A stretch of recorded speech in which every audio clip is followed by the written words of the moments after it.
Hello students, today our topic is MySQL, and in this lecture we are going to discuss some MySQL commands.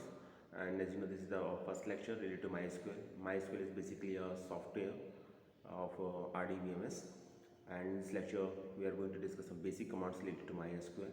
So let's start. So first of all, SQL create database statement. So if you want to create a database in MySQL, so there is a statement which you have to write, that is create database and just after name of the database. Okay, just like that, create database, and suppose name of the database testdb, so you can write testdb just after that the keyword database. Now after the execution of that statement, a new database will be created in MySQL.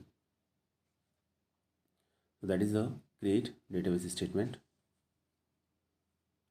Next is MySQL use database. Now if you want to use an existing database, for that purpose there is the statement use and then after database name, whatever it is, and if it is already exist then you can able to use it, otherwise it will show you an error. For example, if as you know that we just created a database named testdb, so if you want to use it, then just write use and then name of the database. In this case, name of the database is testdb, so you are now able to use testdb. Okay, this is the command number 2. I think it is very simple to learn. Next is show database. जैसा आप जानते हैं कि आपके syllabus में overall 15 commands at least आपको याद करनी है, लिखना है आपको प्रैक्टिकल फाइल में. 21 प्रोग्राम्स आप ऑलरेडी पाइथन प्रोग्रामिंग के हो चुके हैं अभी तक. इसमें ऑलमोस्ट सभी कॉन्सेप्ट को कवर किया गया है. कुछ कॉन्सेप्ट्स के या कुछ प्रोग्राम्स ऐसे हैं जिसको पार्ट्स में डिवाइड किया गया है, तो आपको देखना लिखना है इसको. ये एसक्यूएल का पार्ट है और ये भी प्रैक्टिकल में ही लिखना है आपको प्रैक्टिकल फाइल में. एटलीस्ट 15 कमांड्स लिखनी है. ये अभी आपको कमांड नंबर 3 है, शो डेटाबेस स्टेटमेंट. इसी तरीके से लिखना है आपको. ठीक है, तो अभी देखते हैं शो डेटाबेस. तो अभी क्या किया आपने, डेटाबेस को क्रिएट कर लिया, डेटाबेस को यूज़ कर लिया. लेकिन मोस्ट ऑफ द टाइम क्या होता है कि हमें इतना काम करना होता है कि हम डेटाबेस को क्रिएट करके भूल जाते हैं, नेम भूल जाते हैं उसका. हमको याद नहीं है कि किस नाम से हमने डेटाबेस को क्रिएट किया था. नाउ उस एट द टाइम आपको एक ऐसी कमांड की रिक्वायरमेंट है कि जो आप टाइप करें तो आपके जितने भी डेटाबेस हैं वो विजिबल हो जाए, आपको पता चल जाए कि कौन कौन से डेटाबेस एग्जिस्ट कर रहे हैं MySQL के अंदर. ठीक है, MySQL सॉफ्टवेयर के अंदर. तो अभी उसके लिए क्या करना होगा, आपको कमांड टाइप करनी होगी शो डेटाबेसेस. शो डेटाबेसेस करते ही, ठीक है, शो डेटाबेसेस, ये ध्यान रखिएगा, शो डेटाबेसेस में डेटा BASES ये पूरा होगा, कंप्लीट लिखना होगा आपको, तभी ये कमांड वर्क करेगी. और दूसरा ये आप second important thing is that SQL is case insensitive है ये यहाँ पर. और जब हम कहते हैं केस इनसेंसिटिव, तो इसका मीनिंग सिंपल सा ये होता है कि कैपिटल स्मॉल में लिखने से आपको कमांड के एग्जीक्यूशन पर, स्टेटमेंट के एग्जीक्यूशन पर कोई फ़र्क नहीं पड़ता. तो जैसे आप इसमें लिखा है शो डेटाबेसेस को मैंने स्मॉल में लिखा है, तो इससे कुछ फ़र्क नहीं पड़ेगा, कमांड फिर भी एग्जीक्यूट हो जाएगी. और एक्चुअली ये ऑलरेडी एग्जीक्यूटेड है, आप देख भी पा रहे हैं, ये SQL में रन की गई कमांड है, तो आप देख पा रहे हैं इसकी का स्क्रीनशॉट लिया गया है यहाँ पर. तो डिफरेंट डेटाबेसेस हैं. अब इसमें आपने देखिए, तो ऐसा नहीं है कि आपको डेटाबेस क्रिएट करना होगा तभी आप काम कर सकते हैं. डिफ़ॉल्ट डेटाबेस भी होता है MySQL. तो अभी आपने अगर उसे बना रखा है, बनाया नहीं है कोई नया डेटाबेस, न्यू डेटाबेस क्रिएट नहीं किया है, तो आप MySQL के अंदर अपना काम कर सकते हैं. ठीक है, डायरेक्ट ओपन करेंगे, ओपन करने की भी रिक्वायरमेंट नहीं है, वो बाय डिफ़ॉल्ट ओपन ही होता है, MySQL ही ओपन होता है. लेकिन आप ये चाह रहे हैं कि आपकी सभी फाइल पर्टिकुलर एक न्यू डेटाबेस के अंदर आ जाए और आप उसको देखना चाह रहे हैं, अपना सभी रिकॉर्ड एक डेटाबेस के अंदर करना चाह रहे हैं, तो फिर वहाँ पर आपको एक न्यू डेटाबेस क्रिएट करना पड़ेगा, उसको यूज़ करना पड़ेगा. एवरी टाइम जब भी आप MySQL पर जाएंगे तो आपको यूज़ आफ्टर दैट आप उसको डेटाबेस का नेम लिखना पड़ेगा। उसके बाद जब वो डेटाबेस ओपन हो जाएगा तो उसमें जो भी कुछ काम करेंगे वो सेव हो जाएगा आपका, ठीक है। और अगर ऐसा नहीं करना चाहते हैं, अपना जनरल वर्क करना चाहते हैं अपना जो भी है आपका, तो कोई रिक्वायरमेंट नहीं है, तो आप शो डेटाबेस की तो आप ये ऑलरेडी इसके अंदर माई एस क्यू एल है, डेटाबेस माई एस क्यू एल देख सकते हैं आप यहाँ पर। मैं दिखाता हूँ आपको, ये देखिए, ये देखिए आप माई एस क्यू एल, ठीक है। थोड़ा सा और लार्ज जूम करता हूँ मैं इसको। ये माई एस क्यू एल ऑलरेडी बना हुआ है यहाँ पर, तो इसको यूज़ कर सकते हैं आप, ठीक है। तो ये कमांड थी शो डेटाबेस। इसके बाद नेक्स्ट देखते हैं आप, नेक्स्ट देखते हैं हम शो टेबल्स। तो मोस्ट ऑफ द टाइम ऐसा भी होता है कि आपने डेटाबेस को यूज़ किया, डेटाबेस के अंदर टेबल भी बना दी, डेटाबेस का नाम याद है आपको, ठीक है, लेकिन टेबल आप भूल गए कि कौन कौन सी टेबल है इसके अंदर।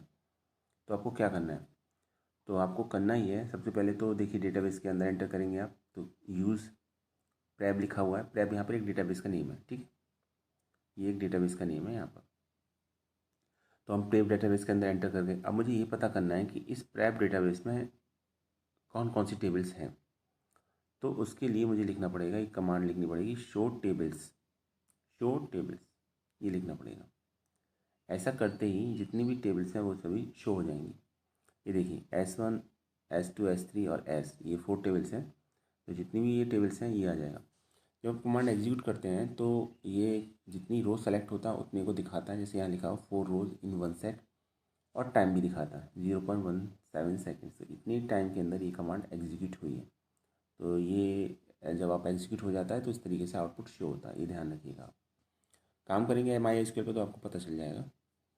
तो ये आपका शो टेबल के थ्रू हम टेबल्स जितनी भी हैं उनको जान सकते हैं कि कौन कौन सी टेबल हैं, और फिर हम उस पर्टिकुलर टेबल को ओपन करके जो भी हमें वर्क करना है वो हम वर्क कर सकते हैं। तो ये शो टेबल था, ठीक है, नंबर 4। अब बात करते हैं number 5, S Q L create table. That is the most important command. Create table statement syntax आप देख ही पा रहे हैं। First of all you have to write create table, create table लिखा आपने, then after that name of the table. तो जो आप नेम ऑफ द टेबल देंगे तो इसमें ये याद रखिएगा कि अगर नेम आपका, आपको ऐसा लगता है कि is a combination of more than 2 words, तो आप अंडरस्कोर साइन का यूज़ कर सकते हैं, सेपरेट कर सकते हैं डिफरेंट वर्ड्स को, ठीक है। और अंडरस्कोर का साइन वैलिड भी होता है आपका जब कभी भी हम टेबल का नेम क्रिएट करते हैं। उसके बाद आपने देखा पैरेंथेसिस का साइन है, और पैरेंथेसिस के साइन के अंदर हमको डिफरेंट कॉलम्स क्रिएट करने हैं। अब ये कॉलम कौन कौन से हो सकते हैं, कुछ भी हो सकते हैं, कितने भी हो सकते हैं। और जितने भी कॉलम्स हम क्रिएट करेंगे उन सभी को कॉमा से सेपरेट करेंगे, that is the most important thing. और सिंटेक्स बहुत सिंपल है, आपको करना ये है, आपको करना ये है कि कॉलम नेम लिखना है सबसे पहले। उसके बाद उसका डेटा टाइप, जो इंट हो सकता है, डेट हो सकता है, कैर हो सकता है, वेर कैर हो सकता है, ठीक है, ये सभी डेटा टाइप्स हैं। और देन आफ्टर उसका साइज़, तो उसका साइज़ लिखना पड़ेगा।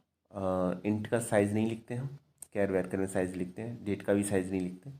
तो कुछ डेटा बेसिस के साथ साइज़ की रिक्वायरमेंट होती है, कुछ के साथ नहीं होती। तो जिनके साथ नहीं होती उनको हम नहीं लिखते, जिसके साथ होती है उसको हम लिखते हैं।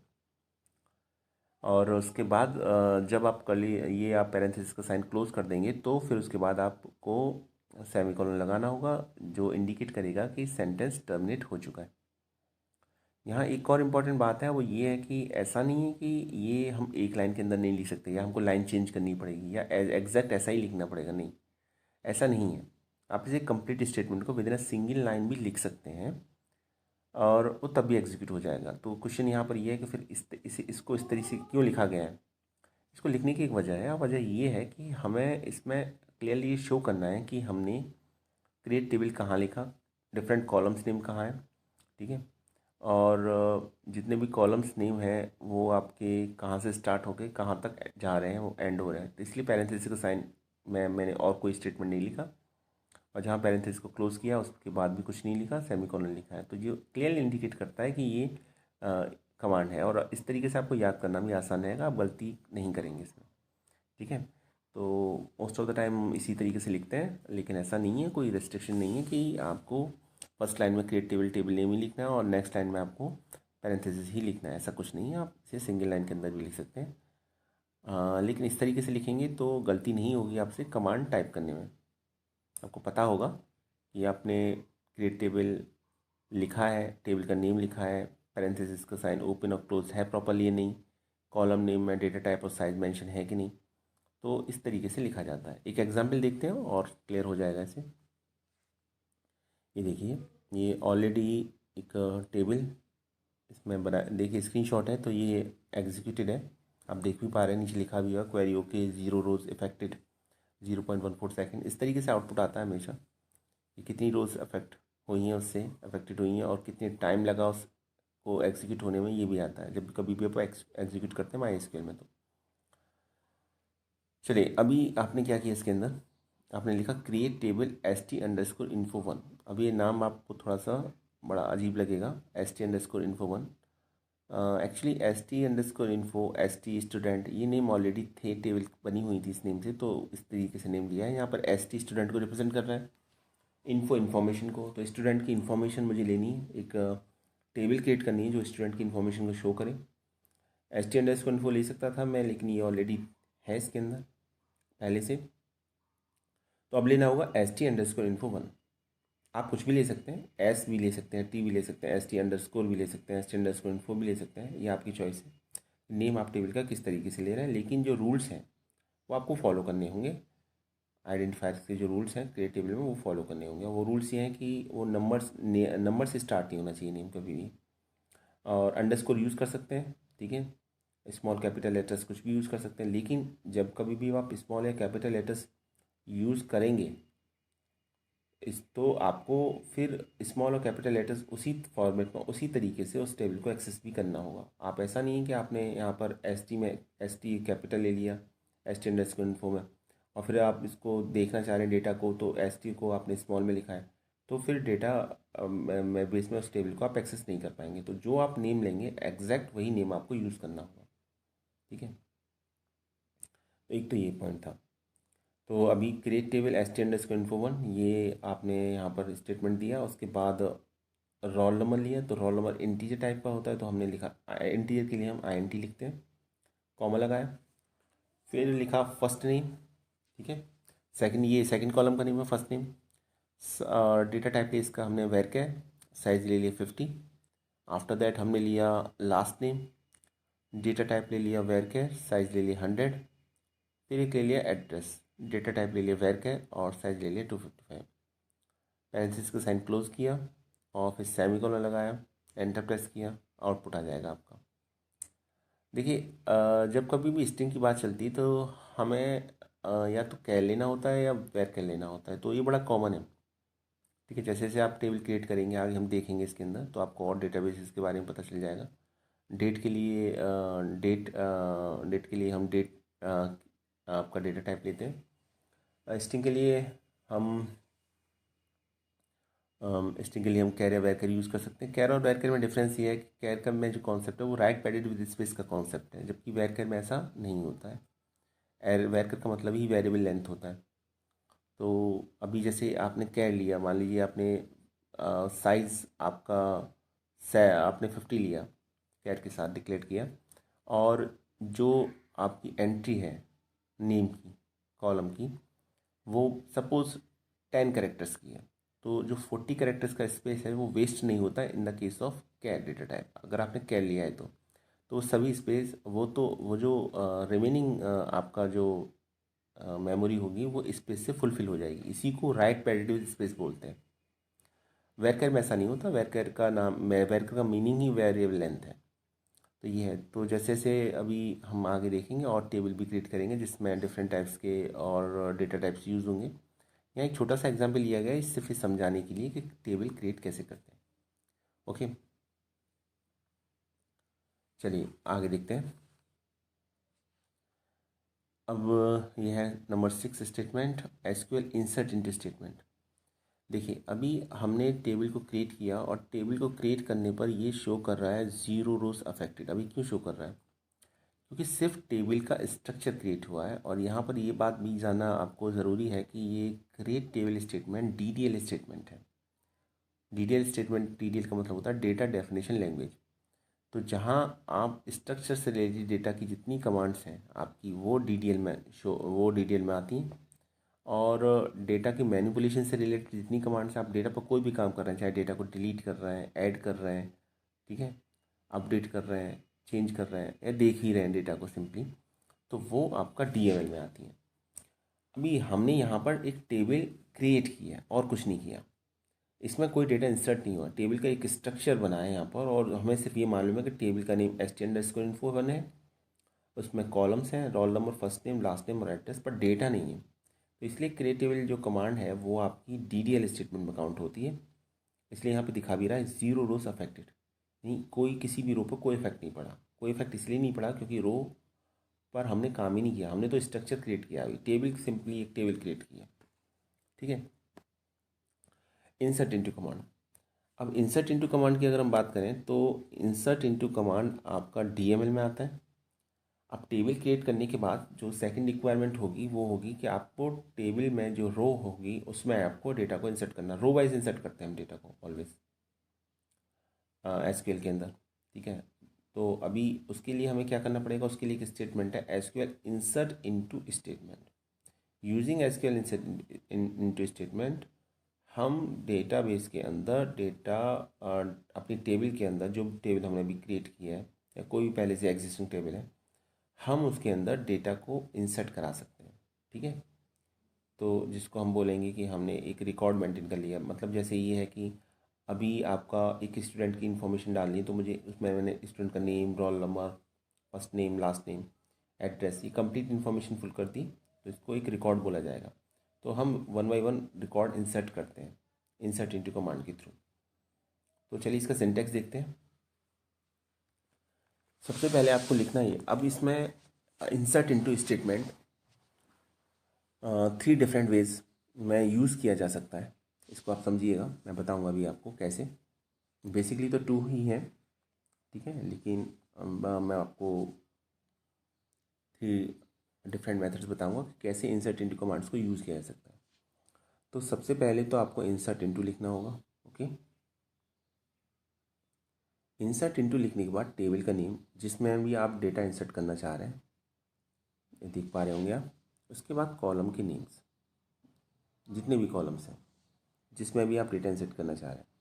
अब यहाँ पर आपके पास ऑप्शन है, सपोज़ किसी टेबल में 4 कॉलम्स हैं लेकिन आप डेटा इंसर्ट सिर्फ 3 कॉलम में करना चाह रहे हैं, तो आपको सिर्फ उन्हीं कॉलम्स का नेम को देना पड़ेगा, 4 को देने की ज़रूरत नहीं है। जितने कॉलम्स में, जिस कॉलम में आप डेटा की एंट्री करना चाह रहे हैं, सिर्फ उन कॉलम्स के नेम दे दीजिए यहाँ पर, ठीक है। और फिर देखिए पैरेंथेसिस साइन के अंदर क्लोज कर दिया ये। अब आपको वैल्यू इंसर्ट करनी है, तो उसके बाद कीवर्ड लिखिए वैल्यूज़, और फिर उसी सीक्वेंस में, सेम सीक्वेंस में वैल्यूज़ को दे दीजिए। अब यहाँ पर सीक्वेंस बहुत मैटर करता है, ठीक है। Suppose column name 1 roll number है, तो रोल नंबर के अकॉर्डिंग जो वैल्यू होगी वो वैल्यू 1 में शो होगी, आप यहाँ पर नेम नहीं दे सकते, ठीक है। और वैसे भी अगर आप नेम देंगे तो एरर शो करेगा। क्यों शो करेगा? वो शो इसलिए करेगा क्योंकि रोल नंबर तो इंटीजर टाइप का है और नेम आपका वैर के टाइप का है। तो यहाँ पर जो कॉलम होगा उसका जो डेटा टाइप होगा उसका डेटा टाइप वैल्यू 1 के डेटा टाइप से मैच करना चाहिए।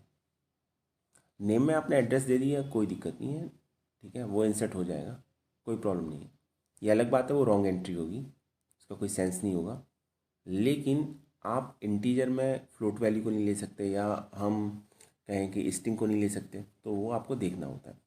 तो सिंपल सा कॉन्सेप्ट ये है कि जिस सीक्वेंस में आपने कॉलम्स के नेम दिए हैं उसी सीक्वेंस में आपको वैल्यू भी देनी होगी और उसी के डेटा टाइप के अकॉर्डिंग वैल्यू देनी होगी, ठीक है। डेटा टाइप का ध्यान रखना है। दूसरा ध्यान ये भी रखना है आपको, जो मोस्ट इंपॉर्टेंट पॉइंट है वो ये भी है कि आपको ऐसा नहीं करना है कि नेम में आपने एड्रेस दे दिया, एड्रेस में नेम दे दिया, तो उस केस में क्या होगा, डेटा टाइप तो मैच कर जाएगा लेकिन वैल्यू इनवैलिड हो जाएगी, ठीक है। तो सीक्वेंस भी ध्यान रखना है और ये भी ध्यान रखना है कि हम एंट्री क्या करने जा रहे हैं इसके अंदर। तो ये सिंपल सी कमांड थी। अब इसमें एक पॉइंट ये आता है कि क्या ऐसा नहीं हो सकता कि हम सभी कॉलम्स में वैल्यू इंसर्ट करना चाहें और हमको कॉलम नेम लिखने ना पड़े, ठीक है, तो आंसर है यस, बिल्कुल ऐसा हो सकता है। अगर आपको सभी कॉलम्स में डेटा को इंसर्ट करना है और आप, तो उस समय ये कॉलम लिखने की कोई बाउंडेशन नहीं है, रिस्ट्रिक्शंस है ही नहीं इस केस में कोई भी। आप इंसर्ट इनटू लिखिए, टेबल नेम लिखिए, देखिए यहाँ तक कमांड सेम है। उसके बाद कॉलम्स लिखने की कोई रिक्वायरमेंट नहीं है उस केस में, अगर आप सभी कॉलम में डेटा एंटर करना चाह रहे हैं तो खाली वैल्यूज़ लिखिए और वैल्यूज़ को लिख दीजिए। और यहाँ पर जो रेस्ट्रिक्शन है वो यही है कि डेटा जो इंसर्ट होगा वो सभी कॉलम्स में, जो वो आपका जितने भी कॉलम्स हैं सभी कॉलम्स इंसर्ट होगा। वैल्यूज़ आपको सभी देनी पड़ेंगी और उसी सीक्वेंस में देनी पड़ेंगी जिस सीक्वेंस में आपने टेबल को बनाया है। जैसे फॉर एग्जांपल पिछले केस में सबसे पहले इंट था, उसके बाद नेम, फर्स्ट नेम था, फिर लास्ट नेम था, फिर एड्रेस था, उसी सीक्वेंस में वैल्यू देनी पड़ेंगी। अब यहाँ पर सीक्वेंस टेबल टाइम पर जो क्रिएशन हमने क्रिएट किया था वही सीक्वेंस हमको फॉलो करना पड़ेगा। फर्स्ट में ऐसा नहीं था। फर्स्ट में ये जो सिंटैक्स है आपका, इसमें क्या है आपका कि एक तो हम जो कॉलम का सीक्वेंस यहाँ मेंटेन करेंगे उसी के अकॉर्डिंग हमें वैल्यू इंसर्ट करनी पड़ेगी। फर्स्ट ऑफ ऑल तो ये एडवांटेज है इसका। और सेकंड ये था कि इसका एडवांटेज कि इसमें अगर हम पर्टिकुलर किसी कॉलम में एंट्री करना ही नहीं चाह रहे तो हम उस कॉलम को मेंशन ही नहीं करेंगे, ना ही उसके अकॉर्डिंग हमें वैल्यू देने की कोई ज़रूरत है, ठीक है। तो ये तो उस केस में था कि आपको पर्टिकुलर किसी कुछ कॉलम्स में वैल्यू इंसर्ट करनी है तो आप इसको फॉलो करोगे, लेकिन आपको सब में करनी है तो ऐसा तो नहीं है कि सभी कॉलम नेम को लिखो, सेम लिखो, तो उसका कोई सेंस भी नहीं बैठता है। तो उसके लिए फिर आप इसको यूज़ कीजिए, insert into table name, column name लिखने की ज़रूरत नहीं है, वैल्यूज़ लिख के उसी ऑर्डर में जिस ऑर्डर में आपने कॉलम्स बनाए थे टेबल में, उसी कॉलम्स के अंदर हम वैल्यू लिख देंगे तो वैल्यू इंसर्ट हो जाएंगी इसके अंदर। आई थिंक अब ये बात समझ में आ गई होगी सभी को, ठीक है। आगे देखते हैं। ये देखिए एक एग्जाम्पल है यहाँ पर, ये देखिए इंसर्ट इनटू, ये क्लियरली लिखा हुआ है इनटू st_info1। तो st_info1 के अंदर डेटा इंसर्ट करना है। कॉलम का नेम है roll number, first name, last name, address, और मैंने लिखा वैल्यूज़। तो ये वैल्यूज़ इंसर्ट होगी, 1 प्रवीण सिंह वाराणसी, ये इंसर्ट हो गई इसके अंदर। सेमीकोलन लगाया, स्टेटमेंट टर्मिनेट हो गया। आंसर भी आएगा, देखा क्वेरी ओके 1 रो इफेक्टेड, ये बता रहा है कि एक रो इफेक्ट हो रही है इससे, इसके थ्रू, और टाइम इतना लिया है 0.31 सेकेंड्स। कमांड एग्जीक्यूट हो गई आपकी। सेकंड केस में हमने क्या किया, हमने सोचा कि जब सभी कॉलम्स में वैल्यू इंसर्ट ही करनी है क्या ज़रूरत है कॉलम नेम लिखने की, तो हमने फिर सेकंड सिंटैक्स को फॉलो किया। हमने लिखा insert into st_info1 then values, और फिर हमने वैल्यूज़ लिख दी। यहाँ पर जितनी भी वैल्यूज़ हो वो सभी वैल्यूज़ लिख दी। टू मनीष शर्मा दिल्ली, ये सभी वैल्यूज़ लिख दी यहाँ पे, ओके। एग्जीक्यूट करेंगे, आंसर आएगा क्वेरी ओके 1 रो अफेक्टेड, ठीक है। तो एक तो ये था आपका। चलिए अब जो थर्ड पॉइंट बताने जा रहा हूँ वो बहुत इंपॉर्टेंट है, ठीक है, इसको समझ लीजिएगा आप। देखिए अगर आपको किसी एक टेबल के अंदर 10 एंट्रीज़ करनी है, 50 एंट्रीज़ करनी है, या फिर 100 एंट्रीज़ करनी है, तो आपको ऐसा नहीं है कि आपको इंसर्ट इनटू कमांड हर बार लिखना पड़ेगा, स्टेटमेंट हर बार लिखना पड़ेगा, ऐसी ज़रूरत नहीं है। इसको एक बार लिखिए और एक बार में ही आप डिफरेंट रोज़ आप मेंटेन कर सकते हैं, एंट्री कर सकते हैं डिफरेंट रोज़ में डेटा की। कैसे, देखिए इंसर्ट इनटू टेबल नेम, यहाँ तक तो पहले की तरह हम लिख ही रहे थे, तो उसमें तो कुछ है ही नहीं, कोई डाउट ही नहीं होना चाहिए। उसके बाद वैल्यूज़ लिखेंगे, कीवर्ड। कॉलम नेम लिखना चाहे तो लिख सकते हैं, अदरवाइज़ अगर सभी कॉलम एंट्री करनी है तो लिखने की ज़रूरत नहीं है। लेकिन याद रखिएगा अगर कॉलम नेम लिखेंगे तो फिर उन्हीं कॉलम्स के लिए एंट्री आपको करनी पड़ेगी और उसी ऑर्डर में करनी पड़ेगी, ठीक है। और अगर नहीं लिखेंगे तो जो डेटा बेस में जो टेबल है आपकी, उस टेबल में जो आपका at the time of table creation जो आपने ऑर्डर लिया है और जितने कॉलम्स लिए हैं उसी कॉलम्स के अकॉर्डिंग आपको एंट्री करनी पड़ेगी। देखिए इसमें तो वैल्यूज़, तो फर्स्ट वैल्यू हो गई यहाँ तक 3 पवन वशिष्ठ नोएडा, ये 3 हो गया रोल नंबर, पवन हो गया नेम, वशिष्ठ हो गया लास्ट नेम, नोएडा हो गया एड्रेस। यहाँ तक ये आपका सेकंड टेबल ही है, ये देखिए इसमें इसमें कोई डिफरेंस नहीं है। पर जो बात मैं अब बताने जा रहा हूँ वो इम्पोर्टेंट है। अब आपको एक से ज़्यादा रिकॉर्ड इंसर्ट करने हैं तो अब आप उसके बाद अगर आपको ऐसा करना और एक बार में करना है आपको, तो कॉमा लगाइए इसके बाद और फिर पैरेंथेसिस के अंदर नेक्स्ट रिकॉर्ड की एंट्री कर दीजिए। जैसे ये लिखा हुआ है फॉर मनीषा पाल मेरठ, ठीक है। तो ये हो गया आपका। आई थिंक आपको समझ में आ गया होगा अभी। चलिए,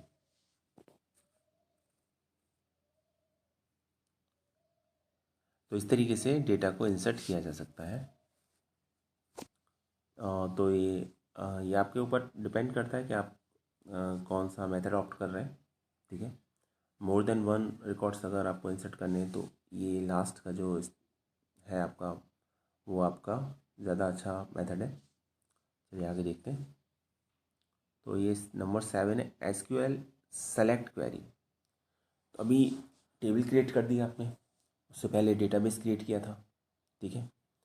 और डेटा एंटर भी कर दिया आपने। अब आप डेटा को देखना चाह रहे हैं। तो जो डेटा आपका बना है इंसर्ट इनटू कमांड में इंसर्ट कर दिया, ये आपको पता है, लेकिन आपको ये कंफर्म करना है कि डेटा इसके अंदर है या फिर हमको पर्टिकुलर कुछ डेटा ही देखना है, उसका एक पार्ट देखना है डेटा का, कंप्लीट डेटा देखना ही नहीं है। फॉर एग्जांपल मैं इस बात में इंटरेस्टेड हूँ कि मुझे सिर्फ स्टूडेंट्स के नेम जानने हैं, मुझे इस बात में कोई इंटरेस्ट नहीं है कि उनका लास्ट नेम क्या है, उनका एड्रेस क्या है, उनका रोल नंबर क्या है। तो ये इस तरीके से भी एक्सेस किया जा सकता है पर्टिकुलर किसी टेबल के डेटा को। और उसके लिए जो कमांड यूज़ होती है वो यूज़ होता है एसक्यूएल क्वेरी, ठीक है, एसक्यूएल सेलेक्ट क्वेरी। तो ये एसक्यूएल सेलेक्ट क्वेरी में अभी जो सेलेक्ट के थ्रू हम डेटा को सेलेक्ट कर सकते हैं कॉलम वाइज, ठीक है। रो वाइज भी हम फिल्टर कर सकते हैं, वो हम बाद में देखेंगे कैसे। तो ये देखिए, सबसे पहले आपने लिखा select column 1 comma column 2 column n. Select लिखिए, सेलेक्ट के बाद जितने भी कॉलम्स हैं जो आप देखना चाह रहे हैं जिस कॉलम्स का भी डेटा, उन सभी कॉलम्स के नेम लिख दीजिए, ठीक है। उसके बाद कीवर्ड फ्रॉम लिखिए और फ्रॉम कीवर्ड के बाद टेबल का नेम लिख दीजिए। तो इसके बाद जब आप टेबल का नेम लिखेंगे तो होगा क्या कि सिर्फ ये कॉलम विजिबल होंगे, बाकी और कोई कॉलम विजिबल नहीं होगा, है भी तो भी नहीं होगा, क्योंकि जो कॉलम आपने सेलेक्ट के साथ लिखे हैं सिर्फ वही कॉलम का डेटा स्क्रीन पर शो होगा, बाकी और किसी कॉलम का डेटा स्क्रीन पर शो नहीं होगा। और अगर हम कंप्लीट टेबल देखना चाह रहे हैं, सभी कॉलम्स शो करना चाह रहे हैं, तो ऐसा नहीं है कि आपको सभी कॉलम्स का नेम लिखने की ज़रूरत है, आप लिख सकते हैं, लेकिन उसका एक शॉर्टकट भी है, आप वहाँ फिर स्टार लिखिए, सिर्फ स्टार मार्क कर दीजिए। तो select star from table name, उस केस में जो टेबल होगी उससे रिलेटेड जितने भी कॉलम्स होंगी उन सभी का डेटा स्क्रीन पर शो हो जाएगा, ठीक है। तो बहुत इंपॉर्टेंट स्टेटमेंट है सेलेक्ट स्टेटमेंट। चलिए एक एग्जाम्पल के थ्रू देखते हैं। जैसे यही था, टेबल अभी हमने बनाई थी एस्टेंडर्स इन्फो 1, और उसके अंदर हमें मालूम था कि एक तो कॉलम रोल नंबर है, एक फर्स्ट नेम है, एक लास्ट नेम है और एक एड्रेस है। अब मुझे जो इंटरेस्ट है वो सिर्फ ये जानने में, रोल नंबर और फर्स्ट नेम को। तो मैं लिखूँगा यहाँ पर सेलेक्ट कि select roll number comma first name from then after table name. Table name क्या है यहाँ पर ST_info1 और इसके बाद सेमीकोलन। ये ध्यान रखना है यहाँ पर, ये रोल नंबर और ये जो फर्स्ट नेम है ये कॉलम नेम है, ठीक है। चलिए, तो कुछ डेटा इस तरीके से शो होगा। 4 डेटा यहाँ पर आ गया आपका, प्रवीण मनीष पवन मनीषा, तो ये डेटा आ जाएगा, जैसा भी डेटा जो भी इंसर्ट किया वो डेटा आपका शो हो जाएगा। और अगर आपको सिर्फ एक ही कॉलम देखना है तो क्या करेंगे, तो देखिए select address from student info 1, इस सभी का एड्रेस आ जाएगा यहाँ पर, ओके। और अभी हम ये जानना चाहते हैं, हम तो कंप्लीट डेटा ही देखना चाहते हैं, टोटल डेटा देखना चाहते हैं टेबल का, कोई कॉलम पर फिल्टर ही नहीं लगाना चाहते। तो उस केस में आपको क्या करना है, उस केस में करना आपको ये है कि आपको लिखना है सेलेक्ट स्टार फ्रॉम ST_info1। तो ये टेबल का नेम है ST_info1, सेमीकोलन लगाया। तो इसके बाद क्या होगा, जैसे ही इसे हम एंटर प्रेस करेंगे तो ये कंप्लीट डेटा शो होगा उसका, ये कंप्लीट डेटा है, देखिए सभी कॉलम्स आ रहे हैं इसके अंदर और सभी रिकॉर्ड शो हो रहे हैं। ये दिखा भी रहा है नीचे 4 रोज इन सेट, ठीक है। और ये इतना टाइम दिखाया, इतने टाइम के अंदर ये एग्जीक्यूट भी हो गया। तो ये आज का वीडियो था। कुछ इंपॉर्टेंट हमने स्टेटमेंट को डिस्कस किया इसके अंदर। आई होप अभी आपको समझ में आ गया होगा। ये प्रैक्टिकल वर्क है आपका, प्रैक्टिकल कॉपी में लिखिए इन कमांड्स को और एग्जीक्यूट करके देखिए। ऑलरेडी एग्जीक्यूटेड है, जब मैं स्कूल पर आप एग्जीक्यूट करोगे तो ये इसी तरीके से आउटपुट शो होगा। और नेक्स्ट वीडियो में हम कुछ और MySQL से रिलेटेड कमांड्स को डिस्कस करेंगे। Thanks for watching this video.